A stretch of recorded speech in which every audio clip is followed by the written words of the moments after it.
Благодарам. Со внимание го слушав излагањето на заменик министерот, но повторно никако да даде соодветно образложение зошто на оваа седница по скратена постапка предлагате 120 закони, иако тврдите дека истите измени не се обемни, се по скратена постапка, дека може да се разгледаат на ваков начин. Вие сакате и вие како заменик министер и пратениците од ВМРО-ДПМН да зборувате за се друго во државата, освен за закон. Бидејќи дававте коментари по однос на полагањето на психолошкиот тест и тест на интегритет, да речеме има одредени законски решенија во кои вие предлагате човекот кој го назначувате за раководител или директор, не е битно зашто, за одредени професии во самата постапка за избор на директор да приложи документ дека има положено психолошки тест и тест на интегритет, а во други закони предлагате тој документ да го предложи за, например, 6 месеци. Образложението тогаш се работи, например, бидејќи се чудите, се работи за законот за пресадување на делови од човековото тело. Видете, ќе видите таму како е регулиран овој дел.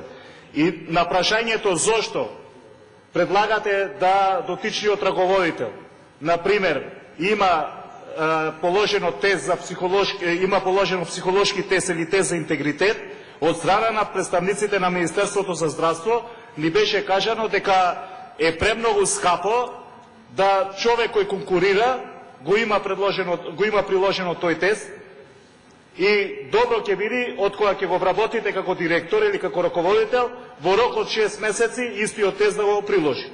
Сакам да ве прашам, што ќе се случи со еден раководител, како што е примерот со законот за кој ви спомнав, ако во рок од 6 месеци не го положи овој тест? Ќе го разрешите директорот?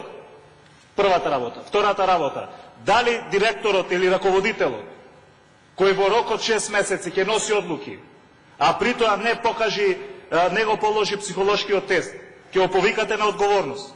И трета и најбитна работа, дали за 6 месеци за кој земал плата или земал додаток, вие со закон предвидувате истите пари да ги врати?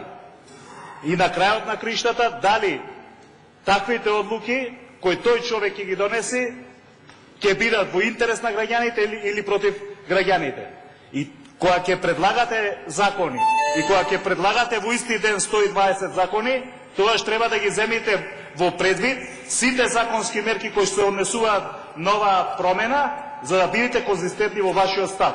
Бидејќи ниту сте конзистентни, ниту имате представа што предлагате и што барате. Благодарам.